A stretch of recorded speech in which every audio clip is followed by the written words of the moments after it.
ಪದ್ಮನಾಭ ರೆಡ್ಡಿ ಅವರೇ, ನೀವೇನು ಹೇಳ್ತೀರಿ ಗ್ರೇಟರ್ ಬೆಂಗಳೂರಿನ ಬಗ್ಗೆ? ಏನು ಇವತ್ತು ರಾಜ್ಯ ಸರ್ಕಾರ ಗ್ರೇಟರ್ ಬೆಂಗಳೂರು ಅಥಾರಿಟಿ ಕಾನೂನು ಮುಖಾಂತರ ಇವತ್ತು ಜಾರಿ ಮಾಡಿದ್ದಾರೆ. ನನ್ನ ಪ್ರಕಾರ ಬೇಲಿನೇ ಎದ್ದು ಹೊಲ ಮೇಯ್ದಂಗೆ ಆಗಿದೆ ಇವತ್ತು. ಕಾರಣ ಇವತ್ತು ಸನ್ಮಾನ್ಯ ಮುಖ್ಯಮಂತ್ರಿಗಳು, ಈಗ ನಾನು ವಿಜಲ್ ನೋಡಿದೆ, ಅವ್ರು ಹೇಳ್ತಾಯಿದ್ರು ಗ್ರೇಟರ್ ಬೆಂಗಳೂರು ಅಥಾರಿಟಿ ಜಾರಿಯಾಗಿದೆ, ನಾನೇ ಅದಕ್ಕೆ ಅಧ್ಯಕ್ಷ ಅಂದ್ಬಿಟ್ಟು. ನಾನು ತಮ್ಮ ವಾಹಿನಿ ಮುಖಾಂತರ, ನಮ್ಮ ಸ್ನೇಹಿತರು ಮಾತಾಡಿದ್ದು ಕೆಲವು ವಿಷಯಗಳನ್ನ ಆಮೇಲೆ ಮಾತಾಡ್ತೀನಿ, ತಮ್ಮ ವಾಹಿನಿ ಮುಖಾಂತರ ಮುಖ್ಯಮಂತ್ರಿಗಳನ್ನ ಕೇಳೋಕ್ಕೆ ಇಚ್ಛೆಪಡ್ತೀನಿ. ಗ್ರೇಟರ್ ಬೆಂಗಳೂರು ಅಥಾರಿಟಿ ಮಾಡೋದಕ್ಕೆ ನಿಮಗೆ ಅಧಿಕಾರ ಇದೆಯಾ? ನೀವು ಸ್ವತಃ ವಕೀಲರು, ಮುಖ್ಯಮಂತ್ರಿಗಳು, ನೀವು ಸಂವಿಧಾನದ ಯಾವ ಆರ್ಟಿಕಲ್ ಅಡಿಯಲ್ಲಿ ನೀವು ಇವತ್ತು ಗ್ರೇಟರ್ ಬೆಂಗಳೂರು ಅಥಾರಿಟಿನ ಜಾರಿ ಮಾಡಿದ್ದೀರಾ ಅಂದ್ಬಿಟ್ಟು ರಾಜ್ಯದ ಜನತೆಗೆ, ಬೆಂಗಳೂರು ಜನತೆಗೆ ಹೇಳಬೇಕು ಅಂದ್ಬಿಟ್ಟು ನಾನು ಅವ್ರನ್ನ ಒತ್ತಾಯ ಮಾಡ್ತೀನಿ. ನೋಡಿ, ಸನ್ಮಾನ್ಯ ಪೂಜ್ಯರಾದಂಥ ಡಾಕ್ಟರ್ ಬಾಬಾ ಸಾಹೇಬ್ ಅಂಬೇಡ್ಕರ್ ಅವರು ಸಂವಿಧಾನವನ್ನು ಕೊಟ್ಟಿದ್ದಾರೆ. ಇದರಲ್ಲಿ 1992ರಲ್ಲಿ ಕಾಂಗ್ರೆಸ್ ಸರ್ಕಾರದ ಅಂದಿನ ಪ್ರಧಾನಮಂತ್ರಿಗಳಂಥ ರಾಜೀವ್ ಗಾಂಧಿ ಅವರು 74ನೇ ತಿದ್ದುಪಡಿ ತಂದು ಸಂವಿಧಾನಕ್ಕೆ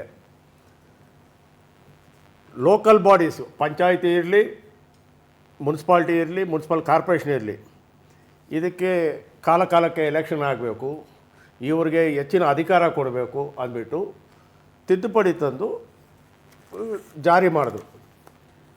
ಈಗ ಇದ್ರ ಪ್ರಕಾರ ಆರ್ಟಿಕಲ್ 243P ಆರ್ಟಿಕಲ್ 243ZGವರೆಗೂ ಲೋಕಲ್ ಬಾಡಿ ಯಾವ ರೀತಿ, ಪಾರ್ಟ್ 9A ಯಾವ ರೀತಿ ನಡಿಬೇಕು, ಯಾರ್ಯಾರು ಮತದಾನದ ಹಕ್ಕು ಯಾರಿಗಿದೆ, ಯಾರು ರೂಲ್ ಮಾಡಬೇಕಾಗಿದೆ, ಅವರ ಕರ್ತವ್ಯಗಳೇನು, ಆ ರೂಲ್ ಮಾಡಬೇಕಾದ್ರೆ ಮೇಯರ್ ಆಗಿರಲಿ, ಮತ್ತೊಬ್ಬರಾಗಿರಲಿ, ಅವ್ರಿಗೆ ಆರ್ಟಿಕಲ್ 243R ಪ್ರಕಾರ ಯಾರಿಗೆ ಮತದಾನದ ಹಕ್ಕಿದೆ, ಆರ್ಟಿಕಲ್ 243Q ಏನು ಒಂದು ಬಾಡಿ ರಚನೆ ಮಾಡ್ತಾರೆ, ಇದನ್ನೆಲ್ಲ ಸಂವಿಧಾನದಲ್ಲಿ ಹೇಳಿದ್ದಾರೆ. ನಮ್ಮ ದೇಶದಲ್ಲಿ ಕೇಂದ್ರ ಸರ್ಕಾರ, ರಾಜ್ಯ ಸರ್ಕಾರ, ಸ್ಥಳೀಯ ಸಂಸ್ಥೆ ಸರ್ಕಾರ 93 ಆದಮೇಲೆ ಸ್ಥಳೀಯ ಸಂಸ್ಥೆ ಸರ್ಕಾರಕ್ಕೂ ಕಾನ್ಸ್ಟಿಟ್ಯೂಷನಲ್ ಸ್ಟೇಟಸ್ ಕೊಟ್ಟಿದ್ದಾರೆ.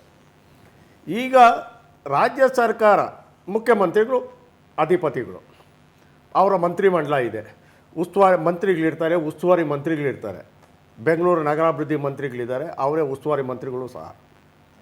ಆದರೆ ಈಗ 4ನೇದು ರಾಜ್ಯ ಸರ್ಕಾರಕ್ಕೆ ಮತ್ತು ಕಾರ್ಪೊರೇಷನ್ಗಳ ಮಧ್ಯದಲ್ಲಿ GBA ಏನು ಗ್ರೇಟರ್ ಬೆಂಗಳೂರು ಅಥಾರಿಟಿ ಇನ್ನೊಂದನ್ನ ಹುಟ್ಟಾಕಿದ್ದೀರಾ. ಇದು ಸಂವಿಧಾನದಲ್ಲಿ ಯಾವ ಆರ್ಟಿಕಲಲ್ಲಿದೆ, ದಯವಿಟ್ಟು ನಮಗೆ ತಿಳಿಸ್ಬೇಕು ಅಂದ್ಬಿಟ್ಟು ನಾನು ಅವ್ರನ್ನ ಒತ್ತಾಯ ಮಾಡ್ತೀನಿ. ಈಗಾಗಲೇ ಇವರು ಹೇಳ್ತಾಯಿದ್ರು ನಮ್ಮ 3 ಕಾರ್ಪೊರೇಷನ್ನು, 5 ಕಾರ್ಪೊರೇಷನ್ನು, 7 ಕಾರ್ಪೊರೇಷನ್ ಮಾಡ್ತದೆ ಅಂದ್ಬಿಟ್ಟು ಇನ್ನೂ ಗೊತ್ತಿಲ್ಲ ಅಂದರು. ಒಪ್ಕೊಳ್ಳೋಣ. ಈ ಹಿಂದೆ ಸನ್ಮಾನ್ಯ ಕುಮಾರಸ್ವಾಮಿಯವರು ಮತ್ತು ಯಡಿಯೂರಪ್ಪನವರು ಸಮ್ಮಿಶ್ರ ಸರ್ಕಾರ ಏನಿತ್ತು, 7 ನಗರಸಭೆಗಳು, 1 ಪುರಸಭೆ, 110 ಹಳ್ಳಿಗಳನ್ನು 2007ರಲ್ಲಿ ಸೇರಿಸಿ ಬೃಹತ್ ಬೆಂಗಳೂರು ಮಹಾನಗರ ಪಾಲಿಕೆಯನ್ನು ಮಾಡಿದ್ರು. ಆಗ ಈಗ ಪುನಃ ಅದೇ ರೀತಿಯಾಗಿ ಈಗ ಪುನಃ 3-7 ಮಾಡೋದಕ್ಕೆ ಹೊರಟಿದ್ದಾರೆ. ಇದರಿಂದ ಯಾವ ಸಾಧನೆ ಆಗ್ತದೆ? ಓಕೆ, ಕಾನೂನು ಆಮೇಲೆ ಮಾತಾಡೋಣ. ಗ್ರೇಟರ್ ಬೆಂಗಳೂರು ಅಥಾರಿಟಿ ಮಾಡಿಬಿಟ್ರೆ ನೀವು ಬೆಂಗಳೂರಿನಲ್ಲಿ ಪಾಟ್ಹೋಲ್ಗಳ ಸಮಸ್ಯೆ ಬಗೆಹರಿಯುತ್ತಾ? ಬೆಂಗಳೂರಿನಲ್ಲಿ ಕಸ ಸಮಸ್ಯೆ ಬಗೆಹರಿಯುತ್ತಾ? ಬೆಂಗಳೂರಿನಲ್ಲಿ ಟ್ರಾಫಿಕ್ ಸಮಸ್ಯೆ ಬಗೆಹರಿಯುತ್ತಾ? ಈಗ ಬೆಂಗಳೂರಿನಲ್ಲಿ ಕುಡಿಯೋ ನೀರಿನ ಸಮಸ್ಯೆ, ಈಗಿರ್ತಕ್ಕಂಥ ಬೆಂಗಳೂರು BBMP ವ್ಯಾಪ್ತಿಯಲ್ಲೇ ಕೆಲವು ಭಾಗದಲ್ಲಿ ವಾರಕ್ಕೆ 1 ದಿವಸ ಕೂಡ ಕಾವೇರಿ ನೀರು ಸಿಗೋದು. ನಿಮ್ಮ ಮಾತಿಗೆ ಇನ್ನೊಂದು ಆ್ಯಡ್ ಮಾಡ್ಲಿಕ್ಕೆ ಇಷ್ಟಪಡ್ತೀನಿ. ನಾನು ಶರವಣ ಅವ್ರನ್ನ ಕೇಳಕ್ಕೆ ಇಷ್ಟಪಡ್ತೀನಿ. ಸರ್, ಈ ಗ್ರೇಟರ್ ಬೆಂಗಳೂರು ಅನ್ನೋದು ಇವರು ಈಗ ಪ್ರಕಾಶ್ ಸರ್ ಹೇಳ್ದಂಗೆ ಕೇಳಲಿಕ್ಕೆ ಬಹಳ ಚೆನ್ನಾಗಿದೆ. ಬೆಂಗಳೂರು ಅಭಿವೃದ್ಧಿ ಆದರೆ ನಮಗಿಂತ ಖುಷಿ ಪಡುವಂಥವ್ರು ಇನ್ನು ಯಾರೂ ಇಲ್ಲ. ಬೆಂಗಳೂರು ಈಗ ಆಲ್ರೆಡಿ ತುಂಬ ಡೆವಲಪ್ ಆಗೋಗಿದೆ, ಅದರ ಹೆಸರು ವಿಶ್ವಮಟ್ಟದಲ್ಲಿದೆ, ಅದಕ್ಕೆ 2 ಮಾತಿಲ್ಲ.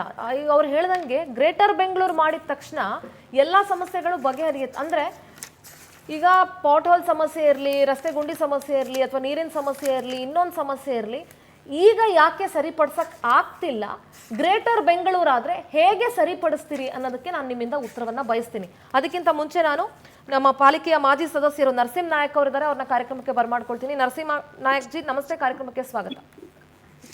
ನಮಸ್ಕಾರ. ನಮಸ್ಕಾರ. ಎಸ್ ಶರವಣ ಅವರೇ, ನಿಮ್ಮಿಂದ ನಾನು ಉತ್ತರವನ್ನ ಬಯಸ್ತೀನಿ.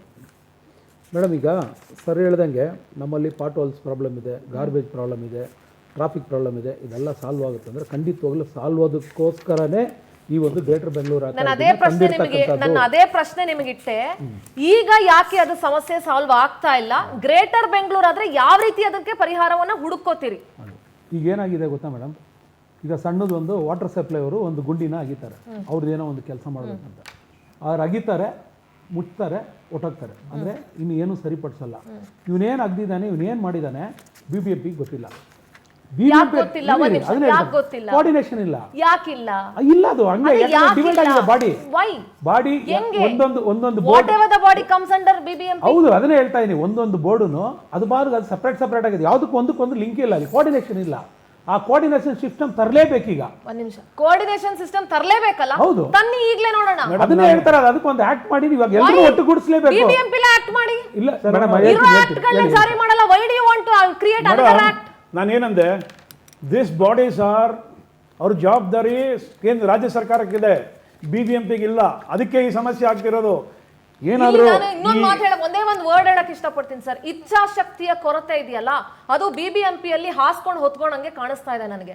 ನರಸಿಂಹ ನಾಯಕ್ ಅವ್ರ ಹತ್ರನೂ ಮಾತಾಡ್ತೀನಿ, ಆಮೇಲೆ ನಿಮ್ಮ ಹತ್ರ ಮಾತಾಡ್ತೀನಿ. ನರಸಿಂಹ ನಾಯಕ್ ಅವರೇ, ನಿಮ್ಮ ಒಪಿನಿಯನ್ ಆನ್ ಈ ಗ್ರೇಟರ್ ಬೆಂಗಳೂರು ಅಥಾರಿಟಿ? ನಮಸ್ಕಾರ. ನನ್ನ ಮಾತು ಕೇಳಿಸ್ತಾ ಇದೆಯಾ? ಕೇಳಿಸಿದೆ, ಮಾತಾಡಿ. ನಮ್ಮ ಮಾಜಿ ವಿರೋಧ ಪಕ್ಷ ನಾಯಕರು ಪದ್ಮನಾಭ ರೆಡ್ಡಿ ಅವರು ಚರ್ಚೆಯಲ್ಲಿ ಭಾಗವಹಿಸಿದ್ದಾರೆ. ಇವತ್ತು ಗ್ರೇಟರ್ ಬೆಂಗಳೂರು ಕಾನ್ಸೆಪ್ಟ್ ಅನ್ನ ಭವಿಷ್ಯದ ಬೆಂಗಳೂರಿನ ಸಮಗ್ರ ಅಭಿವೃದ್ಧಿಯ ದೃಷ್ಟಿ ಇಟ್ಕೊಂಡು ಸದನದ 2 ಸದನಗಳಲ್ಲಿ ಅಂಗೀಕಾರವನ್ನು ಪಡೆದು ಸಂವಿಧಾನದ ಆಶಯಗಳಂತೆ ಸಂವಿಧಾನದ ಕಾನೂನಿನ ಅವಕಾಶಗಳನ್ನ ಬಳಸ್ಕೊಂಡೇ ಬೆಂಗಳೂರಿಗೆ ಒಂದು ಒಳ್ಳೆಯ ಆಡಳಿತವನ್ನು ದೇಶದಿಂದ ರಾಜ್ಯ ಸರ್ಕಾರ ಈ ಮಸೂದೆಯನ್ನ ತಂದಿದೆ. ಇವತ್ತಿಂದ ಬೆಂಗಳೂರು ಗ್ರೇಟರ್ ಬೆಂಗಳೂರು ಅಥಾರಿಟಿ ಅಸ್ತಿತ್ವಕ್ಕೆ ಬಂದಿದೆ. ಮುಂದಿನ 35-40 ವರ್ಷಗಳ ನಂತರ ಬೆಂಗಳೂರು ಅಗಾಧವಾಗಿ ಬೆಳೀತಾ ಇದೆ, ವಿಶ್ವಮಟ್ಟದಲ್ಲಿ ಬೆಳೀತಾ ಇದೆ.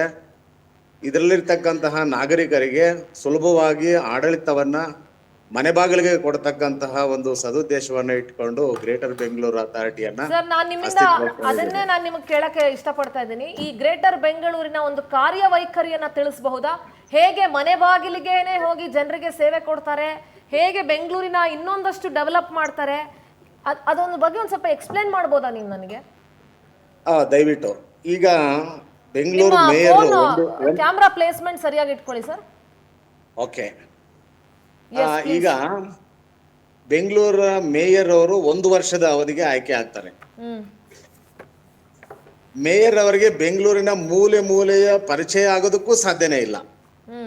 ಹಾಗಾಗಿ ಈಗ ಸ್ಥಳೀಯ ಪಾಲಿಕೆಗಳನ್ನ 3 ಅಥವಾ 4 ಮಾಡಿ ಪಾಲಿಕೆಯ ವಿಸ್ತೀರ್ಣವನ್ನ ಕಡಿಮೆ ಮಾಡಿ ಒಬ್ಬ ಪಾಲಿಕೆಗೆ 125 ಪಾಲಿಕೆ ಸದಸ್ಯರನ್ನಾಗಿ ಮಾಡಿ ಅಲ್ಲಿ ಮೇಯರ್ ಮತ್ತೆ ಎಲ್ಲ ಒಂದು ಅವಕಾಶಗಳನ್ನು ಕಲ್ಪಿಸಿದ್ದೆ ಆದರೆ ಆಡಳಿತವನ್ನ ಸಳಲಿತವಾಗಿ ಜನರ ಸಮಸ್ಯೆಗಳಿಗೆ ಸ್ಪಂದಿಸ್ತಕ್ಕಂಥ ಕೆಲಸ ಆಗ್ತದೆ ಅಂತ ನನ್ನ ರಾಜಕೀಯವಾಗಿ ಮತ್ತೊಂದಷ್ಟು ಜನರಿಗೆ ಅವಕಾಶ ಕೊಡೋದಕ್ಕೆ ಇದು ಒಂದು ವೇದಿಕೆ ಅಂತ ಹೇಳಿ. ನೀವ್ಯಾಕೆ ಹಂಗ ಅಂದ್ಕೊಂತೀರಿ? ನಾನು ಅನ್ಕೊಳ್ತಾ ಇಲ್ಲ. ನಾನು ಹೇಳ್ತಾ ಇದ್ದೀನಿ, ಇವತ್ತು ಅಲ್ಲಿ ಪದ್ಮನಾಭ ರೆಡ್ಡಿ ಅವರು ಸೀನಿಯರ್ ಕೌನ್ಸಿಲರ್ ಆಗಿದ್ದವರು, ವಿರೋಧ ಪಕ್ಷ ನಾಯಕರಾಗಿದ್ದವರು. ನಾನು ಒಂದು ಪ್ರಶ್ನೆನ ಕೇಳಕ್ಕೆ ಬಯಸ್ತೇನೆ. ಇವತ್ತು ಪಾಲಿಕೆಯಾಗಿದ್ದನ್ನ ಬೃಹತ್ ಬೆಂಗಳೂರು ಮಹಾನಗರ ಪಾಲಿಕೆ ಅಂತ 7 ನಗರಸಭೆಗಳನ್ನ ಮತ್ತು 110 ಹಳ್ಳಿಗಳನ್ನ ಯಾವ ಉದ್ದೇಶಕ್ಕೆ ಸೇರ್ಪಡೆ ಮಾಡಿದ್ರು? ಅವತ್ತು ಯಾರು ಅದನ್ನ ಸೇರ್ಪಡೆ ಮಾಡಿದ್ರು? ಯಾವ ಕಾನೂನು ಅಡಿಯಲ್ಲಿ ಸೇರ್ಪಡೆ ಮಾಡಿದ್ರು? ಇವತ್ತು ಅದನ್ನೇ ಪ್ರಶ್ನೆ ಮಾಡ್ತಾ ಇದ್ದಾರೆ. ಹಾಗಾಗಿ ಅಭಿವೃದ್ಧಿ ದೃಷ್ಟಿಯಿಂದ ಒಂದು ಜನಾದೇಶವನ್ನು ಪಡೆದಿರ್ತಕ್ಕಂಥ ಸರ್ಕಾರ ಜನರಿಗೆ ಒಳ್ಳೆ ಆಡಳಿತವನ್ನು ಕೊಡಬೇಕು ಅನ್ನೋದು ದೃಷ್ಟಿಯಿಂದ ತಂದಿದ್ದಾರೆ. ನಾಯಕ್, ಅದನ್ನ ಹೇಗೆ ಪ್ರಶ್ನೆ ಮಾಡ್ತೀರಿ? ನಾಯಕ್ ನೋಡಿ, ಈ ಹಿಂದೆ BBMP ಮಾಡಿದಾಗ ನಗರಸಭೆಗಳು ಪುರಸಭೆಗಳು ಸೇರಿಸಿದ್ದು ಸಂವಿಧಾನದ ಆರ್ಟಿಕಲ್ 243Q ಅಡಿಯಲ್ಲಿ ಮಾಡಿದ್ದಾರೆ. ಈಗ GBM ಮಾಡಿರೋದು ಸಂವಿಧಾನದ ಯಾವ ಆರ್ಟಿಕಲ್ ಅಡಿಯಲ್ಲಿ ಅದನ್ನ ಹೇಳಿ. BBA ಮುಖ್ಯ ಅಲ್ಲಿ ಮಾಡಿರ್ತಕ್ಕಂಥದ್ದು ಸ್ಥಳೀಯ ಸಂಸ್ಥೆ ಸರ್ಕಾರ, BBMP, ಮೇಯರು ಮತ್ತು ಕಾರ್ಪೊರೇಟರ್ಗಳು. ಈಗ ಮಾಡಿರ್ತಕ್ಕಂಥದ್ದು ನಾಮಿನೇಟೆಡ್ಸ್, ಸರ್ ಚುನಾಯಿತ ಪ್ರತಿನಿಧಿಗಳನ್ನ ರೂಲ್ ಮಾಡೋದು ಕೊಟ್ಟಿದ್ದಾರೆ. ಒಂದು ನಿಮಿಷ, ಯಾಕೆ ಪಾಲಿಕೆ ಎಲೆಕ್ಷನ್ ಯಾಕೆ ಮಾಡಿಲ್ಲ? ಬಿಜೆಪಿ ಇರ್ಲಿ ಕಾಂಗ್ರೆಸ್ ಸರ್ಕಾರ ಇರ್ಲಿ, ಯಾಕೆ ಎಲೆಕ್ಷನ್ ಮಾಡಿಲ್ಲ? ಅಲ್ಲ, ಆ ವಿಚಾರದಲ್ಲಿ ಏನಿವತ್ತು ವಿರೋಧ ಪಕ್ಷದ ಸ್ಥಾನದಲ್ಲಿ ಕೂತಿದಾರಲ್ಲ, ಅವರು ಸಹ ಉತ್ತರ ನಾನು ಕೊಡ್ಬೇಕಾಗುತ್ತೆ. ಅದನ್ನೇ ಹೇಳ್ದೆ, ನೀವು ಕೇಳಿಸ್ಕೊಂಡಿಲ್ಲ ಅಂತ ಅನ್ಸುತ್ತೆ. ಅವ್ರು ಬಿಜೆಪಿ ಇರ್ಲಿ 2019 ಕಾಂಗ್ರೆಸ್ ಇರ್ಲಿ ಯಾಕೆ ಅಧಿಕಾರಕ್ಕೆ ಬಂದ್ರಲ್ಲ? ಸರಿ ಸರ್, ಅವ್ರು ಮಾಡಿಲ್ಲ, ನೀವಾದ್ರೂ ಮಾಡ್ಬೋದಾಗಿತ್ತಲ್ಲ. ಅಲ್ಲ, ನಾವು ಮಾಡ್ಬೇಕು, ಕೆಲಸ ನಾವು ಎಲೆಕ್ಷನ್ ಮಾಡ್ಬೇಕು ಅಂತ ಕೋರ್ಟ್ ಹೋಗಿರೋದೇ ನಾವು. ಆದ್ರೆ ಅದು ಈಗ ಕಾರ್ಯರೂಪಕ್ಕೆ ಈಗ ಮೇಡಮ್ ಬರ್ತಿಲ್ಲ. ಒಂದ್ ಸೆಕೆಂಡ್ ಕೋರ್ಟ್ ಅಲ್ಲಿರುವಾಗ ಕೋರ್ಟಿಂದ ಹೌದು, ಬರ್ಬೇಕು, ಕಾಯ್ತಾ ಇದ್ದೀನಿ. ಆದ್ರೆ ಇಂದಿನ ಬಿಜೆಪಿ ಸರ್ಕಾರ, ನಾನು ಅದಕ್ಕೆ ಹೇಳಿದ್ದು, ಬಿಜೆಪಿಗೂ ನಾನು ಅದನ್ನೇ ಹೇಳಿದ್ದು, ಬಿಜೆಪಿಯನ್ನು ಸೇರಿಸ್ಕೊಂಡೇ ಹೇಳಿದ್ದು. ಅವರಿದ್ದಾಗ್ಲೇ ಏನೋ ನಾನು ಚುನಾವಣೆ ಮಾಡ್ಲಿಲ್ಲ. ದಯವಿಟ್ಟು ನನಗೆ ಮಾತಾಡೋದಕ್ಕೆ ಅವಕಾಶ ಕೊಟ್ರೆ ನಾನು 1 ನಿಮಿಷ ಮಾತಾಡ್ತೀನಿ. 2 ನಿಮಿಷ ಮಾತಾಡಿ ಸರ್, ನಿಮ್ದೇ ಟೈಮು. ದಯವಿಟ್ಟು ಯಾವುದೇ ಒಂದು ಸುಧಾರಣೆ ತರೋದು ಜನರ ಸರ್ವತೋಮುಖ ಅನುಕೂಲಗಳನ್ನು ಕೊಡ್ತಕ್ಕಂತಹ ಉದ್ದೇಶದಿಂದ ರಾಜ್ಯದಲ್ಲೇ ಇರ್ಬೋದು, ರಾಷ್ಟ್ರದಲ್ಲೇ ಇರ್ಬೋದು. ಇವತ್ತು ಕೇಂದ್ರ ಸರ್ಕಾರದಲ್ಲಿ ಅನೇಕ ಸುಧಾರಣೆಗಳನ್ನು ತಂದಿದ್ದಾರೆ. ಅದು ಯಾವ ಸಂವಿಧಾನದ ಅಡಿಯಲ್ಲಿ ತಂದಿದ್ದಾರೆ ಅಂತ ಪ್ರಶ್ನೆ ಮಾಡೋಕ್ಕಾಗುತ್ತಾ? ನಾವು ಬೆಂಗಳೂರನ್ನು ಅಭಿವೃದ್ಧಿ ಪಡಿಸೋದು ಬೇಡವಾ? ಸಂವಿಧಾನದ ಯಾವ್ದು ಹೇಳಿ? ತಪ್ಪು ಮಾಡಿದ್ರೆ ಯಾರು ತಪ್ಪು ಮಾಡಿದ್ರು ತಪ್ಪೇ ಚರ್ಚೆಗೆ ಬನ್ನಿ. ಹೇಳಿ, ಯಾರು ತಪ್ಪು ಮಾಡಿದ್ರು ಒಂದು ಸರ್ ಪದ್ಮನಾಭ ರೆಡ್ಡಿ ಅವರೇ, ಈಗ ನೋಡ್ರಿ, ನಾಯಕ್ ಜನಾದೇಶ ಪಡೆದಿರ್ತಕ್ಕಂಥ ಈಗ ಸರ್ಕಾರ, ನಾಯಕ್ ಈಗ ಒಂದು ಜನಾದೇಶ ಪಡೆದಿರ್ತಕ್ಕಂಥ ಸರ್ಕಾರ, 130 ಶಾಸಕರನ್ನ ಜನಾದೇಶ ಪಡೆದಿರ್ತಕ್ಕಂಥ ಸರ್ಕಾರ ಬೆಂಗಳೂರಿನ ಬರಲ್ಲ. ಭವಿಷ್ಯದ ದೃಷ್ಟಿಯಿಂದ ಚರ್ಚೆ ಮಾಡಿ, ಈಗ ನೋಡಿ, ರೆಡ್ಡಿ ಸರ್ ಅವಾಗಿಂದ ಹೇಳ್ತಾ ಇದಾರೆ ಇದು ಅನ್ಕಾನ್ಸ್ಟಿಟ್ಯೂಷನಲ್, ಇದು ಇವರು ಹೆಂಗ್ ಮಾಡಿದ್ರು ಇವರು ಅಂತಾರೆ. ಅನ್ಕಾನ್ಸ್ಟಿಟ್ಯೂಷನಲ್ ಆಗಿದ್ರೆ ಗವರ್ನರ್ ಹೆಂಗ್ ಅಂಕಿತ ಹಾಕಿದ್ರು, ಗವರ್ನರ್ ಹೆಂಗ್ ಸೈನ್ ಹಾಕಿದ್ರು ಹೇಳಿ? It is A within the constitution ಅಂತ ಗೊತ್ತಿರೋದಕ್ಕೆ ಅವ್ರು ಸೈನ್ ಹಾಕಿರೋದು. ಇಲ್ಲ ಅಂದ್ರೆ ಅದನ್ನ ಅವ್ರು ವಜಾ ಮಾಡ್ಬೇಕಾಗಿತ್ತು. ಒಂದೇ ಸಲಕ್ಕೆ sign ಕರೆಕ್ಟ್, ಕರೆಕ್ಷನ್ ಹೇಳಿದ್ರೆ ಕರೆಕ್ಷನ್ ಮಾಡಿದ್ವಿ. ಅಪ್ರೂವ್ಡ್ ಅಲ್ವಾ? ಅಬ್ಜೆಕ್ಷನ್ ಮಾಡಿದ್ರು. ಈಗ ರಾಜ್ಯಪಾಲರು ಸ್ಪಷ್ಟೀಕರಣ ಕೇಳಿದ್ರು. ಈಗ ನೋಡಿ, ರಾಜ್ಯಪಾಲರಿಗೆ ಸಭಾನಾಯಕರು ಕೇಳಿದ್ದಾರೆ, ಏನ್ ಹೇಳಿದ್ದಾರೆ? ಸ್ಪಷ್ಟೀಕರಣವನ್ನು ರಾಜ್ಯ ಸರ್ಕಾರ ಕೊಟ್ಟಿದೆ. ಈಗ ಅಂಕಿತ ಹಾಕಿದ್ದಾರೆ. ಮತ್ತೇನ್ ಪ್ರಶ್ನೆ ಇವ್ರು? ಕಂಪ್ಲೇಂಟ್ ಕೊಟ್ಟಿದ್ದಾರೆ. ಇದು ವೈಲೇಷನ್ ಆಗಿದೆ, 74th ಅಮೆಂಡ್ಮೆಂಟ್ ಅಂತ ಏನು ವೈಲೇಷನ್ ಆಗಿದೆ? ಕ್ಲಾರಿಫಿಕೇಶನ್ಗೆ ಸರ್ಕಾರಕ್ಕೆ ವಾಪಸ್ ಹಾಕಿದ್ರು. ಆಯ್ತು, ಕ್ಲಾರಿಫಿಕೇಶನ್ ವಾಪಸ್ ಯಾವ ಕೊಟ್ಟಿದ್ವಿ. ಸರ್, ಸರ್ಕಾರ ಪದ್ಮನಾಭ ರೆಡ್ಡಿ ಅವರಿಗೆ ಆರ್ಟಿಕಲ್ 200 ಪ್ರಕಾರ ಒಂದು ಬಾರಿ ಕ್ಲಾರಿಫಿಕೇಶನ್ ಕೇಳೋದಕ್ಕೆ ಗವರ್ನರ್ಗೆ ಅಧಿಕಾರ ಇದೆ. ನಾಯಕ್ ಜಿ, 1 ನಿಮಿಷ. 1 ನಿಮಿಷ ಇರಿ. ಗವರ್ನರ್ಗೆ ಒಂದು ಬಾರಿ ಕ್ಲಾರಿಫಿಕೇಶನ್ ಕೇಳೋದಕ್ಕೆ ರಾಜ್ಯ ಸರ್ಕಾರಕ್ಕೆ ಅಧಿಕಾರ ಇದೆ. 2ನೇ ಬಾರಿ ರಾಜ್ಯ ಸರ್ಕಾರ ಕಳಿಸಿದ್ರೆ ಆರ್ಟಿಕಲ್ 200 ಪ್ರಕಾರ ಅದು ಕಾನೂನು ವಿರುದ್ಧವಾಗಿದ್ರೂ ಗವರ್ನರ್ ಅಸೆಂಟ್ ಸೈನ್ ಒಪ್ಪಿಗೆ ಕೊಡ್ಲೇಬೇಕಾಗ್ತದೆ. ಹಂಗಂದ್ರೆ it is with in the constitution, constitution ಅದಕ್ಕೆ ಅವಕಾಶ ಇದೆ. ಮಾತಾಡೋದು ಕಾನೂನುಬದ್ಧವಾಗಿದೆ ಅಂತ ಒಪ್ಕೊಂಡಂಗೆ ಆಗಿದೆ. 200 ಪ್ರಕಾರ ಇದು ಇವತ್ತು ನಾನು ಹೇಳ್ತಾ ಇದ್ದೀನಿ, ಕೋರ್ಟಲ್ಲಿ 100ಕ್ಕೆ 100 100% ಇದು ಬಿದ್ದೋಗುತ್ತೆ. 100% ಬಿದ್ದೋಗುತ್ತೆ. ಇದರಲ್ಲಿ ಯಾವುದೇ ಅನುಮಾನ ಇಲ್ಲ. ಗ್ರೇಟರ್ ಬೆಂಗಳೂರು ಅರ್ಬನ್ ಡೆವಲಪ್ಮೆಂಟ್ಗಳ ಬಗ್ಗೆ 100% ಬಿದ್ದೋಗುತ್ತೆ. ಈ GBA ಅನ್ನುವಂಥದ್ದು ಈಗ ಇದರಲ್ಲಿ ಈ ಪ್ರದೇಶನ ಬಹುನಗರ ನಿಗಮಗಳಾಗಿ ವಿಭಜನೆ ಮಾಡಬೇಕು ಅನ್ನುವಂಥದ್ದು ಈ ಗ್ರೇಟರ್ ಬೆಂಗಳೂರು ಅಥಾರಿಟಿಯ ಒಂದು ಕಾನ್ಸೆಪ್ಟ್. ಅಂದ್ರೆ ಗರಿಷ್ಠ 7 ನಿಗಮಗಳನ್ನಾದ್ರೂ ಸ್ಥಾಪನೆ ಮಾಡಬೇಕು ಅನ್ನುವಂಥದ್ದೆಲ್ಲ ಇಟ್ಕೊಂಡಿದ್ದಾರೆ. So how does it work ಅಂತಂದ್ರೆ ಇದು ಎಷ್ಟು ಮಟ್ಟಕ್ಕೆ ಸಾರ್ವಜನಿಕರಿಗೆ ರೀಚ್ ಆಗುತ್ತೆ, ಎಷ್ಟು ಮಟ್ಟಕ್ಕೆ ಸಾರ್ವಜನಿಕರಿಗೆ ಹೆಲ್ಪ್ ಆಗುತ್ತೆ ಇದರಿಂದ? ಬಿಕಾಸ್ ಇವಾಗ ಪ್ರತಿಯೊಂದು ಕಡೆ ಅಲ್ಲಲ್ಲೇ ಆಧಾರ್ ಕೇಂದ್ರಗಳಿದಾವೆ, ಬೆಂಗಳೂರು 1 ಕೇಂದ್ರಗಳಿದಾವೆ. ಸೊ ಈ ಥರದ್ದು ಎಲ್ಲವೂ ಕೂಡ ಇದೆ. ಇದು ಯಾವ ರೀತಿ ನೆಕ್ಸ್ಟ್ ನಡ್ಕೊಂಡು ಹೋಗುತ್ತೆ ಅಂತ ನಾನು ಡೆಲ್ಲಿಗೆ ನೋಡ್ತಿದ್ದೆ ಮೇಡಮ್. ಡೆಲ್ಲಿಯಲ್ಲಿ ಹೀಗೆ ಮುನ್ಸಿಪಲ್ ಕಾರ್ಪೊರೇಷನ್ಸ್ ಇತ್ತು, ಅದು ವಾಪಸ್ಸು ಸಿಂಗಲ್ ಆಗಿದೆ. ನನ್ನ ಪ್ರಕಾರ ಕಲ್ಕತ್ತಾಲವ್ರು ಇತ್ತು, ಅದು ವಾಪಸ್ ಸಿಂಗಲ್ ಕಾರ್ಪೊರೇಟ್ ಎಂಟಿಟಿ ಆಗಿದೆ. ಅಂದರೆ ಎಲ್ಲೂ ಸಕ್ಸಸ್ ಆಗಿಲ್ಲ ಅಂತ ನನಗೆ ಅನಿಸುತ್ತೆ. ಇವಾಗ ಒಂದು ಸತಿ BJP ಸರ್ಕಾರ 245 ಸೀಟ್ಸ್ ಮಾಡಿಸ್ತು, ತಿರ್ಗಾ ನಮ್ಮ ಕಾಂಗ್ರೆಸ್ ಸರ್ಕಾರ 225 ಸೀಟ್ಸ್ ಮಾಡಿದ್ರು. ಡಿಲಿಮಿಟೇಷನ್ ಮಾಡೋಕ್ಕೆ ಆಗಲಿಲ್ಲ ಅವರು. ಈ ಡಿಲಿಮಿಟೇಷನ್ ಎಕ್ಸಸೈಸು ತುಂಬ ದೊಡ್ಡದು. ಆಮೇಲೆ ಹೈಯಾರ್ಕಿ ನೋಡಬೇಕು, ಯಾವುದೆಲ್ಲಿ ಸೇರಿಸ್ಬೇಕು, ಯಾವ ಇದು ನೋಡಿ, ನೀವು ಯಾವ ಪಾಕೆಟ್ ನಿಶ್ಚಯ ಮಾಡುವಾಗ ಇಟ್ ಶುಡ್ ಬಿ ಕಾಂಪ್ರೆನ್ಸಿವ್. ನೀವು ಒಂದೇ ಜನಾಂಗ ಸೇರ್ಸೋಕೆ ಹಾಕಿಲ್ಲ. ಸೊ ಅದನ್ನ ಆ ಪಾಕೆಟ್ಸ್ನ ಹೆಂಗೆ ಮಾಡ್ಬೇಕು, ಅದೇ ಒಂದು ಸಮಸ್ಯೆ ಆಗ್ಬಿಟ್ಟಿದೆ. ಇವಾಗ 3 ಕಾರ್ಪೊರೇಷನು 4 ಕಾರ್ಪೊರೇಷನು, ಇವಾಗ ನೀವು ಹೆಂಗೆ ಮಾಡ್ತೀರಾ? ಇವು ಕೆಲವು ಕಡೆ ಅರ್ಬನ್ ಹ್ಯಾಬಿಟೇಟ್ ಇದೆ, ಕೆಲವು ಇಂಡಸ್ಟ್ರಿಯಲ್ ಹಬ್ಸ್ ಇದೆ, ಕೆಲವು ಕಡೆ IT ಇದಿದೆ. ಸೊ ಎಲ್ಲ ಕಡೆ ಬೇರೆ ಬೇರೆ ಡಿಮ್ಯಾಂಡ್ಸ್ ಇರುತ್ತೆ. ಆಮೇಲೆ ನೀವು ಮೂಲವಾಗಿ ನೋಡಿ ಡಿಸೆಂಟ್ರಲೈಸೇಷನ್ ಆಗಬೇಕು. ಅದಾದ್ಮೇಲೆ ರೀಸೆಂಟ್ರಲೈಸೇಷನ್ ಆಗ್ಬಿಟ್ರೆ ಅದು ಸಮಸ್ಯೆ. ನಂದು ಒಂದೇ ಒಂದು ಕ್ವಶನು, ನೀವು ಗ್ರೇಟರ್ ಬ್ಯಾಂಗ್ಳೂರ್ ತುಂಬ ಸಂತೋಷ ಆಗುತ್ತೆ, ಗ್ರೇಟೆಸ್ಟ್ ಬ್ಯಾಂಗ್ಳೂರ್ ಆಗಬೇಕು ನನ್ನ ಬೆಂಗಳೂರು, ನನಗೆ ತುಂಬ ಸಂತೋಷ ಆಗುತ್ತೆ. ಆ ಆ್ಯಕ್ಟ್ ಟು ಅಥಾರಿಟಿ ಅಂತ ವರ್ಡ್ ಇದೆಯಲ್ಲ, ಅಲ್ಲೇ ನನಗೆ ತುಂಬ ಒಂದು I am really feeling so sorry. ಅಂದರೆ ಒಂದು ಲೆಜಿಸ್ಲೇಷನ್ ಮಾಡೋಕ್ಕೆ 1 ವರ್ಷ ತೊಗೊಳ್ತಾರೆ. ಇವರು ಎಲ್ಲರ ಜೊತೆ ಒಂದು ಚರ್ಚೆ ಮಾಡಿ ನೀಟಾಗಿ ಹೇಳಿದ್ರು. ಸನ್ಮಾನ್ಯ ಹರ್ಷದ್ ಅವರು ಮಾಡಿದ್ರು ಒಂದು ಪ್ರಯತ್ನ, ಬಟ್ ಅದು ಲಾಂಗ್ ಪ್ರೋಸೆಸ್ ನಡೀಲಿಲ್ಲ, ಜನರ ವೈಡ್ ಅಭಿಪ್ರಾಯ ಸಿಗಲಿಲ್ಲ. ಇವಾಗ ನೀವು ಮಾಡುವಾಗ ನೋಡಿ, ಇವಾಗ first central government, second state government, 3ನೇದು ಲೋಕಲ್ ಗೌರ್ಮೆಂಟ್, 4ನೇದು ಈ GBA ಬರುತ್ತೆ, 5ನೇದು ನಮ್ಮ ಕೌನ್ಸಿಲರ್ಸ್ ಬರ್ತಾರೆ, 6ನೇದು ವಾರ್ಡ್ ಕಮಿಟೀಸ್ ಬರುತ್ತೆ. ವಾರ್ಡ್ ಕಮಿಟಿಗೂ ನೋಡಿ ನೀವು ಅವ್ರೇನಂದ್ರು MLAs ಕೊಡ್ತಾರೆ, ಅಂದರೆ MLAs ಪವರ್ ಜಾಸ್ತಿ ಆಗ್ಬಿಡುತ್ತೆ. ಆಮೇಲೆ ವಾರ್ಡ್ ಕಮಿಟಿ MLAs ಕೊಡಲ್ಲ ಸರ್. ಇಲ್ಲ ಅದು ರಾಂಗ್ ಕಾನ್ಸೆಪ್ಟ್. ಆಮೇಲೆ ಕೊಡ್ತಾರಂತ ಪೇಪರ್ ಇದೆ ಸರ್. ನಾನೇನು ಹೇಳ್ತೀನಿ ನಾನು ಕೇಳಿ. ಕೇಳಿ ಮುಗಿಸ್ತೀನಿ. ಆಯ್ತು. ಶರವಣ ಅವ್ರ ನಿಮಿಷ ಮುಗಿಸಿ. ನಾನು ಯಾವ ಪಕ್ಷದ ಬಗ್ಗೆನೂ ಗೊತ್ತಾಯ್ತು, ಹೇಳಿ. ನಾನು ನೇರ ನನ್ನ ಬೆಂಗಳೂರು ಜನ ಪರವಾಗಿ ಮಾತಾಡ್ತಾ ಇದ್ದೀನಿ. ಸೊ ತುಂಬ ಕಷ್ಟ ಇದೆ ಮೇಡಮ್ ಈ ಬೆಂಗಳೂರಿನ. ಅಂದರೆ ನೀವು ಒಂದು ಮಾತು ಹೇಳಿದ್ರಿ, ಇವಾಗ ಇವ್ರು ಕೊಟ್ಟರು ಅದು ಅಲ್ಲೇ ಹೋಗಬೇಕು, ಜನರಿಂದ ಏನು ಬಂದರೂ ಅಲ್ಲೇ ಹೋಗಬೇಕು. ಮತ್ತು ಮೇಯರ್ಗೆ ಏನು ಪವರ್ ಬಂತು? ಇವ್ರಿಗೇನು ಇವ್ರಿಗೆ ಒಂದು ಏನು ಪವರ್ ಇರುತ್ತೆ? ನಾನು ಹೇಳ್ತಾ ಇರೋದು, ನೀವು ಬೆಂಗಳೂರು ಅಂದ್ರೆ ಒಂದು ಪಾಲಿಕೆ ಇದ್ರೆ ಬೆಂಗಳೂರಿನ, ಓಕೆ ನಾಯಕ್ ಜಿ ನೀವು ಹೇಳ್ತಾ ಇರೋದು, ಈಗ ಒಂದು ಪಾಲಿಕೆ ಇದ್ರೆ ಸರಿಯಾದಂತ ಅಂದ್ರೆ ಎಲ್ಲಾ ಕಡೆ ಗಮನ ಕೊಡಕ್ಕಾಗಲ್ಲ, ಮೇಯರ್ಗೆ ಅಷ್ಟು ಇಡೀ ಬೆಂಗಳೂರನ್ನ ತಿಳ್ಕೊಳಕ್ಕಾಗಲ್ಲ, ಒಬ್ಬ ಮೇಯರ್ ಎಲ್ಲಾ ಕಡೆ ಓಡಾಡಕ್ಕಾಗಲ್ಲ. ಇದೇ ಅಲ್ವಾ ನಿಮ್ಮ ಪ್ರಾಬ್ಲಮ್ಮು? ಸರ್ ಟೆನ್ಯೂರ್ ಜಾಸ್ತಿ ಮಾಡಿ, ವರ್ಷ ಮಾಡಿ ಮಾಡಿದಾರೆ. ಅದು ಆಡಳಿತ ಸುಧಾರಣೆ ಅಂತಂದ್ರೆ ಅಧಿಕಾರ ವಿಕೇಂದ್ರೀಕರಣ ಅಂತಲೇ ಅರ್ಥ. ಈಗ ಬೆಂಗಳೂರು ಬೇರೆ ದೇಶದ ಬೇರೆ ಬೇರೆ ಭಾಗಗಳಲ್ಲಿ ಇದು ವಿಫಲ ಆಗಿದೆ ಅಂತ ಹೇಳ್ಬಿಟ್ಟು ಕೆಲವು ಸದಸ್ಯರ ಅಭಿಪ್ರಾಯ ಹೇಳ್ತಾ ಇದ್ದಾರೆ, ಅದನ್ನ ನಾವು ಸ್ವಾಗತ ಮಾಡ್ತೇವೆ. ಆದ್ರೆ ಬೆಂಗಳೂರಿನಲ್ಲಿ ಫೇಲ್ಯೂರ್ ಆಗ್ತದೆ ಅಂತ ನೀವ್ಯಾಕೆ ಅಂದ್ಕೊಂತೀರಿ? ನಾವು ಫೇಲ್ಯೂರ್ ಆಗುತ್ತೆ ಅಂತ ಇಲ್ಲಿ ಯಾರು ಹೇಳ್ತಾ ಇಲ್ಲ. ಸಮಸ್ಯೆ ಇದೆ ನಾಯಕ ಅವರೇ. ಹ್ಯಾಕ್ ಮಾಡ್ತೀರಾ, ಡಿಲಿಮಿಟೇಷನ್ ಹ್ಯಾಕ್ ಮಾಡ್ತೀರಾ,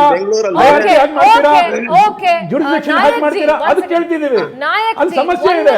ಮತ್ತೆ ನಿಮ್ಮ ಪವರ್ಸ್, ತಾವು ಮಾಜಿ ಕಾರ್ಪೊರೇಟರ್, ನಿಮ್ ಪವರ್ 3ನೇಯಿಂದ 5ಕ್ಕೆ ಹೋಗುತ್ತೆ. ನಿಮ್ಗೆ ಏನು ಅವಕಾಶ ಇಲ್ಲಿದ್ರೆ ಎಲ್ಲದಕ್ಕೂ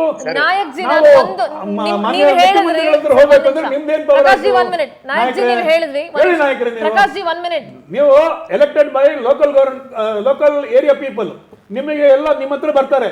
ನೀರು ಬಂದ್ರೆ ನಿಮ್ಮ ಹತ್ರ ಬರ್ತಾರೆ, ಡ್ರೈನೇಜ್ ಪ್ರಾಬ್ಲಮ್ ಬಂದ್ರೆ ನಿಮ್ಮ ಹತ್ರ ಬರ್ತಾರೆ, ಏನ್ ಬಂದ್ರು ಫಸ್ಟ್ ಕಾಂಟ್ಯಾಕ್ಟ್ ಪಾಯಿಂಟ್ ನೀವು. ನಿಮಗೆ ಅವಕಾಶ ಸಿಕ್ಕಿದ್ರೆ ಏನಾಗುತ್ತೆ ನಾಯಕರೇ? ಒಂದ್ ನಿಮಿಷ ಹೇಳಿ ನಾಯಕರೇ. ನಾಯಕ್ ಜಿ, ಇದರ ಜೊತೆಗೆ ಇನ್ನೊಂದು ಹೇಳ್ತೀನಿ. ನೀವಂದ್ರಿ ಬೇರೆ ಬೇರೆ ನಗರಗಳಲ್ಲಿ ಇದು ವಿಫಲ ಆಗಿದೆ ಅಂತ ಮಾತ್ರಕ್ಕೆ ಇಲ್ಲೂ ಇದು ವಿಫಲ ಆಗುತ್ತೆ ಅಂತ ಹೆಂಗ್ ಅಂದ್ಕೊಳ್ತೀರಿ ಅಂತ ನೀವಂದ್ರಿ. ನಿಮಗೂ ನನ್ನ ಕಡೆಯಿಂದ ಅದೇ ಪ್ರಶ್ನೆ. ಎಲ್ಲೂ ಸಕ್ಸಸ್ ಆಗಿರೋದನ್ನ ನಾವು ನೋಡಿಲ್ಲ, ನೀವು ನೋಡಿದಿರೋ ಏನೋ ನನಗ್ ಗೊತ್ತಿಲ್ಲ. ಇದು ಸಕ್ಸಸ್ ಆಗುತ್ತೆ ಅಂತ ನೀವ್ ಹೆಂಗ್ ಅನ್ಕೊಂಡ್ರಿ? ನಾನು ಹೇಳ್ತಾ ಇದ್ದೀನಿ ಸ್ಪಷ್ಟವಾಗಿ, ಬಿಕಾಸ್ ನರಸಿಂಹನಾಯಕ್ ಹೇಳ್ತಿದ್ದಾರೆ ಅಂತ ಮಾತ್ರಕ್ಕೆ ನಾನು ಇದು ಸಕ್ಸಸ್ ಆಗುತ್ತೆ ಅಂತ ಅಂದ್ಕೊಳ್ಳೋದಕ್ಕೆ ಆಗಲ್ಲ. ಬಿಕಾಸ್ ಇಲ್ಲಿ ಕುತ್ಕೊಂಡು ಸಿಂಧೂರ ಮಾತಾಡ್ತಿದೀನಿ ಅನ್ನೋ ಕಾರಣಕ್ಕೆ ಇದು ಸಕ್ಸಸ್ ಆಗುತ್ತೆ ಫೇಲ್ಯೂರ್ ಆಗುತ್ತೆ ಅಂತ ಹೇಳಕ್ ಆಗಲ್ಲ. ಪ್ರಾಸ್ ಅಂಡ್ ಕಾನ್ಸ್, ಜನರಿಗೆ ಎಷ್ಟು ಮಟ್ಟಿಗೆ ಇದು ಅನುಕೂಲ ಅನಾನುಕೂಲ ಆಗುತ್ತೆ ಅನ್ನೋದಲ್ಲಿ ಮೋಸ್ಟ್ ಇಂಪಾರ್ಟೆಂಟು. ಇದು ಬರೀ ಒಂದು ರಸ್ತೆ, ನೀರು ಅಥವಾ ಚರಂಡಿ ಅಥವಾ ಗುಂಡಿ ವ್ಯವಸ್ಥೆಗೆ ಮಾತ್ರ ಸೀಮಿತ ಪಟ್ಟಿಲ್ಲ, ಅದನ್ನ ಹೊರತುಪಡಿಸಿನೂ ಹಲವಾರು ವಿಚಾರಗಳಿಗೆ ಸೀಮಿತ ಪಟ್ಟಿಲ್ಲ. ಅದರ ಬದಲು ಕೋಆರ್ಡಿನೇಷನ್ ಒತ್ತು ಕೊಟ್ಟಿದ್ರೆ ಬಿಬಿಎಂಪಿ ಕೋಆರ್ಡಿನೇಷನ್ ಅಂದ್ರೆ ಎಲ್ಲ ಬಾಡಿ ತಂದು 1 minute ಟೈಮ್ ಆಯ್ತಣ್ಣ. ಗ್ರೇಟರ್ ಬೆಂಗಳೂರು ವ್ಯಾಪ್ತಿಗೆ ಅನೇಕ ಸೇವಾ ವಲಯದ ಪ್ರಾಧಿಕಾರಗಳನ್ನ ಒಳಗೊಂಡು ಒಂದು ಸೂರಿನಡಿ ತಂದಿದ್ದಾರೆ. ಫಾರ್ ಇನ್ಫಾರ್ಮೇಶನ್, ಬೆಂಗಳೂರು ಅಥಾರಿಟಿ ಇರ್ಬೋದು, BWSSB ಇರ್ಬೋದು, ಅಥವಾ ವಿದ್ಯುತ್ ಶಕ್ತಿ ಸಂಬಂಧಪಟ್ಟಿರ್ತಕ್ಕಂಥ ಏಜೆನ್ಸಿಗಳಿರ್ಬೋದು, ಅಥವಾ ಸಾಲಿಡ್ ವೇಸ್ಟ್ ಮ್ಯಾನೇಜ್ಮೆಂಟ್ ಇರ್ಬೋದು, ಈ ಎಲ್ಲ ಒಂದು ಪ್ರಾಧಿಕಾರಗಳನ್ನು ಗ್ರೇಟರ್ ಬೆಂಗಳೂರು ವ್ಯಾಪ್ತಿಗೆ ತಂದು ಅನ್ನೆಸರಿ ಏನು ಟೈಮ್ ವೇಸ್ಟ್ ಮಾಡಿ ಅನ್ನೆಸರಿ ಹಣವನ್ನು ಪೋಲ್ ಮಾಡ್ತಕ್ಕಂಥದ್ದನ್ನು ತಡೆಯೋದಕ್ಕೆ ಭಾಳ ಅದ್ಭುತವಾಗಿದ್ದಾವೆ. ನಾನು ಗ್ರೇಟರ್ ಬೆಂಗಳೂರು ಕಾನ್ಸೆಪ್ಟನ್ನು ಪ್ರತಿಯೊಂದನ್ನು ಓದಿದ್ದೇನೆ.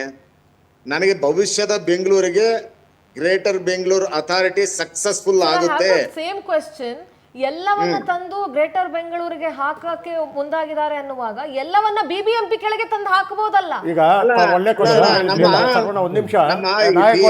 ಒಂದ್ ನಿಮಿಷ ಇರಿ. ನಮ್ಮ ಪಾಲಿಕೆ ಸದಸ್ಯರು, ನಮ್ಮ ಹಿರಿಯರು, ಮೇಡಮ್ ತಾವು ಏನ್ ಹೇಳಿದ್ರಿ? ನಾಯಕ್ ಒಂದ್ ನಿಮಿಷ ರೆಡ್ಡಿ ಅವರು ಸಹ ಅನೇಕ ಪಾಲಿಕೆ ಸಭೆಗಳಲ್ಲಿ ಪ್ರಸ್ತಾಪ ಮಾಡಿದ್ದಾರೆ. ಇವಾಗ ನೀವ್ ಏನ್ ಹೇಳಿದ್ರಿ, ಸಂವಿಧಾನದಲ್ಲಿ 1993 ಕೊಟ್ಟಿದ್ದಾರೆ. ಆರ್ಟಿಕಲ್ 243W ಶೆಡ್ಯೂಲ್ 12 ಪ್ರಕಾರ urban planning including town planning, regularisation of land use and construction of buildings, planning for economic and social development, roads and bridges, water supply, domestic, industrial and commercial purposes, public health, sanitation, solid waste management, fire services, urban forestry, protection environment and promotion of ಇದು safeguarding interest of weaker section of society including the handicapped, mentally retarded, slum improvement and upgradation, urban poverty, ಈ ಥರ 18 ಕೊಟ್ಟಿದ್ದಾರೆ ಈಗಾಗಲೇ. ಇದನ್ನ ಅದು ಈಗ ಜಾರಿಗೆ ಬರ್ತಿಲ್ಲ, ಅದು ಆಗ್ತಾ ಇಲ್ಲ ಸರ್. ಈಗ ಕೊಟ್ಟಿದ್ದಾರೆ, ಸಂವಿಧಾನದಲ್ಲಿದೆ, ಅದನ್ನ ಇಂಪ್ಲಿಮೆಂಟ್ ಮಾಡೋದು ಬಿಟ್ಬಿಟ್ಟು ಈಗ ನೋಡಿ ಗ್ರೇಟರ್ ಬೆಂಗಳೂರು, ಒಂದು ನಿಮಿಷ ಸರ್ವಣ್ಣ, ಗ್ರೇಟರ್ ಬೆಂಗಳೂರು ಪ್ರಾಧಿಕಾರದಲ್ಲಿ 21 ಜನ IAS ಆಫೀಸರ್ಗಳು ಇನ್ಕ್ಲೂಡಿಂಗ್ ಕಮಿಷನರು, ಮುಖ್ಯಮಂತ್ರಿಗಳು, ಡೆಪ್ಯೂಟಿ ಚೀಫ್ ಮಿನಿಸ್ಟರು, ಮಿನಿಸ್ಟ್ರುಗಳು, 21 ಜನದಲ್ಲಿ 16 ಜನ IAS ಆಫೀಸರ್ಗಳು ವೋಟಿಂಗ್ ರೈಟ್ಸು. ಇವರು ಬೆಂಗಳೂರನ್ನ ರೂಲ್ ಮಾಡೋದು, ಇವ್ರ ಅಂಡರಲ್ಲಿ ಎಲೆಕ್ಟೆಡ್ ಬಾಡಿ ಇರ್ತಕ್ಕಂಥದ್ದು, ಇವ್ರ ಅಂಡರಲ್ಲಿ. ಇದು ಯಾವ ಪ್ರಜಾಪ್ರಭುತ್ವ? ಇದು ಯಾವ ಪ್ರಜಾಪ್ರಭುತ್ವ? 74th ಅಮೆಂಡ್ಮೆಂಟ್ ತಂದಿದ್ದು ಇದಕ್ಕೆ, ಯಾಕಂದ್ರೆ there was no coordination. So ಅದ್ರಲ್ಲಿ 18 ಸರ್ವಿಸಸ್ ಅವರು ಅಲೈನ್ ಆಗಬೇಕು, they should work and coordinate together for development of city ಅಂತ ಮಾಡಿದ್ದು ಕೊಟ್ಟಿದ್ದಾರೆ. ಇದು IAS ಆಫೀಸರ್ಗಳ ಎಲೆಕ್ಟೆಡ್ ಬಾಡಿ. ಇಲ್ಲಿ ಬೆಂಗಳೂರು ಬಗ್ಗೆ ಚರ್ಚೆ ಮಾಡ್ತಾ ಇದೀವಿ ನರಸಿಂಹನಾಯ್ಕ ಅವರೇ, ಬೇಜಾರು ಪಡ್ಬೇಡಿ. ನಾವು ಬೆಂಗಳೂರು ಚೆನ್ನಾಗಿರ್ಬೇಕು. ಇವತ್ತು 65% ಆಫ್ ನಮ್ಮ ಆದಾಯ ಬೆಂಗಳೂರಿಂದ ಬರ್ತಿದೆ. ಇವತ್ತು ನೋಡಿ ಟ್ರಾಫಿಕ್ ಸಮಸ್ಯೆ, ನೀರು ಸಮಸ್ಯೆ, ಎಲ್ಲ ಸಮಸ್ಯೆ ಬೆಂಗಳೂರಿದೆ. ಅದು ಚೆನ್ನಾಗಿ ಆಗಬೇಕು ಅಂತ ನಮ್ಮ ಆಸೆ ಅಷ್ಟೇ. ಈಗ ನೀವೇನು ಅಭಿವೃದ್ಧಿ ಆಗಬೇಕು ಅಂತಂದಾಗ ಅಲ್ಲಿ ಇನ್ನು ಏನೋ ಡಿವಿಷನ್ ಆಗಬೇಕು ಅಂತೆಲ್ಲ ಮಾತಾಡ್ತಿದ್ರಲ್ಲ, ಸೊ ಈಗ ಹೇಗೆ, ಈಗ ನೀವು 2-3 ಪಾಲಿಕೆ ಮಾಡ್ತೀರಾ ಅಂತ ಇಟ್ಕೊಳ್ಳಿ. ಸೊ ಇಡೀ ಬೆಂಗಳೂರಿಗೆ ಒಬ್ಬರೇ ಕಮಿಷನರಾ, ಇಲ್ಲ ಪೊಲೀಸ್ ಸಿಸ್ಟಮ್ ಅಲ್ಲೂ ಏನಾದ್ರು ಡಿಫರೆನ್ಸ್ ಆಗುತ್ತಾ, ಹೆಂಗೆ ಏನು ಸರ್? ಇಲ್ಲ, ಝೋನ್ ವೈಸ್ ಝೋನಲ್ ಕಮಿಷನರ್ ಅಂತ ಮಾಡ್ತಾರೆ. ಅಲ್ಲ, I am just asking you, ತಿಳ್ಕೊಳ್ಳಕ್ಕೆ. GBA ನಲ್ಲಿ ಎಲ್ಲಾ ವಿಷಯದವಾಗಿ ಹೇಳಿದ್ದಾರೆ ಮೇಡಮ್. ಅಲ್ಲ, ನೀವ್ ಹೇಳಿ ಸರ್. ಯಾವ್ಯಾವ ಅಧಿಕಾರಿಗಳಿಗೆ ಏನೇನು ಅಧಿಕಾರ ವ್ಯಾಪ್ತಿಯನ್ನ ನಿಗದಿಪಡಿಸಿದ್ದಾರೆ, ಎಷ್ಟು ಪಾಲಿಕೆಗಳು ಮಾಡಬೇಕು ಅಂತ ನಿಗದಿಪಡಿಸ್ತಾರೆ ಮುಂದೆ ಬರ್ತಕ್ಕಂಥ ದಿನಗಳಲ್ಲಿ. ಇನ್ನು ವ್ಯಾಪ್ತಿಯನ್ನ ಫಸ್ಟ್ ಭೌಗೋಳಿಕವಾಗಿ ಗ್ರೇಟರ್ ಬೆಂಗಳೂರು ವ್ಯಾಪ್ತಿಯನ್ನ ಫಸ್ಟ್ ನಿಗದಿ ಮಾಡ್ತಾರೆ. ಅದಾದ್ಮೇಲೆ ಎಷ್ಟು 3 ಪಾಲಿಕೆಗಳು ಮಾಡಬೇಕು ಅಂತ ಸರ್ಕಾರದ ಪ್ರಸ್ತಾವನೆ ಇದೆ ಅಂತ ನಮಗೆ ಮಾಹಿತಿ ಇದೆ. ಒಂದೊಂದು ಪಾಲಿಕೆಯಲ್ಲಿ 125 ಜನ ಪ್ರತಿನಿಧಿಗಳು ಬರ್ತಾರೆ. ಹಾಗಾಗಿ ಆಯಾ ಪ್ರದೇಶದಲ್ಲಿರ್ತಕ್ಕಂಥ ಸಮಸ್ಯೆಗಳನ್ನ ಶೀಘ್ರವಾಗಿ ಪರಿಹಾರ ಮಾಡಿ ಜನರಿಗೆ ಉತ್ತಮವಾದ ಸೇವೆ ಮಾಡೋದಕ್ಕೆ ಗ್ರೇಟರ್ ಬೆಂಗಳೂರು ಅಥಾರಿಟಿ ಸಕ್ಸಸ್ಫುಲ್ ಆಗುತ್ತೆ ಅಂತ ನನಗೆ ವಿಶ್ವಾಸ ಇದೆ ಮೇಡಮ್. ಅಲ್ಲ ಸರ್, ಇವಾಗ ಅಧಿಕಾರಿಗಳು CM ಬೆಲೆ ಕೊಡ್ತಾರ, ಮೇಯರ್ ಬೆಲೆ ಕೊಡ್ತಾರ, ನನಗೆ ಹೇಳಿ ಸರ್. ಈಗ ಒಂದ್ ಕೆಲಸ ಮಾಡಿ, ನಂದೊಂದು ಪ್ರಶ್ನೆ ಅಲ್ಲ ಸರ್, ನಂದೊಂದು ಪ್ರಶ್ನೆ. ಈಗ ಬೆಂಗಳೂರು ನಗರ ಉಸ್ತುವಾರಿ ಸಚಿವರು, ಒಂದ್ ನಿಮಿಷ ನಾಯಕ್ ಜಿ, 1 ಮಿನಿಟ್ ನಾಯಕ್ ಜಿ, 1 ನಿಮಿಷ ಜನರಿಗೆ ಸೇವೆ ಮಾಡಬೇಕು. ನಾಯಕ್ ಜಿ, 1 ನಿಮಿಷ ಜನರಿಗೆ ಸೇವೆ ಮಾಡಬೇಕು. 1 ನಿಮಿಷ sir, let me speak, let me finish my words. Bengaluru ನಗರ ಅಭಿವೃದ್ಧಿ ಸಚಿವರು ಯಾರಿರ್ತಾರೆ ಅಥವಾ ಉಸ್ತುವಾರಿ ಯಾರಿರ್ತಾರೆ, ಅವರು GBA ನ ಉಪಾಧ್ಯಕ್ಷರಾಗಿರ್ತಾರೆ, ಮುಖ್ಯಮಂತ್ರಿಗಳ ಅಧ್ಯಕ್ಷರಾಗಿರ್ತಾರೆ ಅಂತ ಇತ್ತು, ಕರೆಕ್ಟಾ? ಸೊ DCM ಅಲ್ಲ, CM chairman Bengaluru in charge minister. DCM ಇವಾಗಿದ್ದಾರೆ, ನೆಕ್ಸ್ಟ್ DCM ಗೆ ಇನ್ಚಾರ್ಜ್ ಮಿನಿಸ್ಟರ್ ಇರಬೇಕು ಅಂತಿಲ್ಲ, ಅದು ಬೇರೆಯವ್ರಿಗೂ ಹೋಗ್ಬೋದು. ಅದಕ್ಕೆ ಹೇಳಿದ್ದು, ಇಲ್ಲಿ ಉಸ್ತುವಾರಿ ಸಚಿವರು ಯಾರಿರ್ತಾರೆ ಅವರು ಉಪಾಧ್ಯಕ್ಷರಾಗಿರ್ತಾರೆ, ಯಾರಾದ್ರೂ ಆಗಿರ್ಲಿ. ಸೊ ಹೀಗಿರುವಾಗ ಇವರಿಬ್ರು ಇದರ ಉಸ್ತುವಾರಿಯನ್ನ ವಹಿಸ್ಕೊಳ್ತಾರೆ ಅಂತ ಇಟ್ಕೊಳ್ಳಿ. ಇವ್ರ ಕೆಳಗಡೆ ಜಾಯಿಂಟ್ ಝೋನಲ್ ಕಮಿಷನರ್ಗಳು ಬರ್ತಾರೆ, ಜಾಯಿಂಟ್ ಕಮಿಷನರ್ ಬರ್ತಾರೆ, ಸ್ಪೆಷಲ್ ಕಮಿಷನರ್ ಬರ್ತಾರೆ, ಇವರೆಲ್ಲರೂ ಬರ್ತಾರೆ. So what is the role of mayor here? ನಾನು ಪ್ರತಿಯೊಂದು ಇವಾಗ ಅವರು ನಾಯಕ್ ಸರ್ ಹೇಳ್ದಂಗೆ GBA ಇದರಲ್ಲಿ ನೀವು ತಾವು ನೋಡೋದಾದ್ರೆ ಸರ್, ನಾನು ನೋಡೇ ಕೇಳ್ತಾ ಇದ್ದೀನಿ, ನಿಮ್ಮಿಂದ ನಾನು ತಿಳ್ಕೊಳ್ಳೋಕೆ ಪ್ರಯತ್ನ ಪಡ್ತಾ ಇದ್ದೀನಿ, ಯಾಕಂದ್ರೆ ನಿಮ್ಮಿಂದ ಸ್ವಲ್ಪ ತಿಳ್ಕೊಳ್ತೀನಿ. What is the role of mayor? Every member have been assigned ಅವ್ರದೇ ಆದಂತ ರೋಲ್ ನ, ಅವ್ರದ್ದು ಏನು ಪವರ್ಸ್ ಇದೆ ಪ್ರತಿಯೊಂದು ಅದರಲ್ಲಿ ಎಕ್ಸ್ಪ್ಲೈನ್ ಮಾಡಿ. All right sir, what is the role of mayor? ಖಂಡಿತವಾಗಿ ಎಲ್ಲ ಅದರಲ್ಲಿ ಎಕ್ಸ್ಪ್ಲೈನ್ ಆಗಿದೆ ಮೇಡಮ್. ನೀವು ಹೇಳಿ ಸರ್. ಅದನ್ನೇ ಹೇಳ್ತಾ ಇಲ್ವಾ ಇವಾಗ ನೋಡಿ, ಈಗಿದ್ದಂತ ಮೇಯರ್ ಏನ್ ಮಾಡ್ತಾ ಇದ್ರು, ಈಗಿದ್ದಂತ ಮೇಯರ್ ಏನ್ ಮಾಡ್ತಾ ಇದ್ರು. Allow me to speak. Sir, 1 minute, I am asking to Saravana, please 1 ನಿಮಿಷ. ಇಲ್ಲ, ಇವಾಗ ಸರ್ 1 ನಿಮಿಷ, ಈಗಿರ್ತಕ್ಕಂಥ ಮೇಯರ್ ಏನಿತ್ತು ಪವರ್ಸ್, ಆ ಪವರ್ಸ್ ಹಂಗೆ ಕಂಟಿನ್ಯೂ ಆಗುತ್ತೆ, ಯಾವುದು ಕಂಟಿನ್ಯೂ ಆಗಲ್ಲ ಅಂತಿಲ್ಲ. ಬಟ್ ಇನ್ನು ಇರ್ತಕ್ಕಂಥ ಈ ಕೋಆರ್ಡಿನೇಷನ್ ಅಲ್ಲಿ ಇನ್ನೊಂಚೂರು ಪವರ್ ತುಂಬುವ ದೃಷ್ಟಿಯಿಂದಾನೇ CMಗೂ ಪವರ್ಸ್ ಕೊಟ್ಟಿದ್ದಾರೆ, ಉಸ್ತುವಾರಿ ಸಚಿವರಿಗೂ ಪವರ್ಸ್ ಕೊಟ್ಟಿದ್ದಾರೆ. ಅಲ್ಲಿ ಲೋಕಲ್ ಬಾಡಿ ಲೋಕಲ್ ಕ್ಷೇತ್ರ ಅಂತ ಬಂದಾಗ ಅಲ್ಲಿರ್ತಕ್ಕಂಥ MLAಗೂ ಪವರ್ಸ್ ಇದೆ, ಅದರಲ್ಲಿ ಪ್ರತಿಯೊಬ್ಬರಿಗೂ ಪವರ್ಸ್ ಇದೆ. ಸಾಕಷ್ಟು ಪವರ್ಸ್ ಇಲ್ಲ confusion ಇದೆ. ಇನ್ನೂ Confusion ಇಲ್ಲ. ಜಾಸ್ತಿ ಆಗುತ್ತೆ ಸರ್, ಮುಂದಿನ ಓಕೆ ದಿನಗಳಲ್ಲಿ. ಓಕೆ ಗ್ರೇಟರ್ ಖಂಡಿತ ಹೇಳ್ತೇನೆ ನರಸಿಂಹ ನಾಯ್ಕ ಅವರೇ, ಕನ್ಫ್ಯೂಷನ್ ಜಾಸ್ತಿ ಇದೆ ಇಲ್ಲ ಜನರಲ್ಲಿ. ಏನು ಕನ್ಫ್ಯೂಷನ್ ಇಲ್ಲ ಓಕೆ ಇಲ್ಲ, ಗ್ರೇಟರ್ ಸರ್. ಬೆಂಗಳೂರಿನ ಬಗ್ಗೆ ಹೇಳಿ. ಇನ್ನೊಂದಷ್ಟು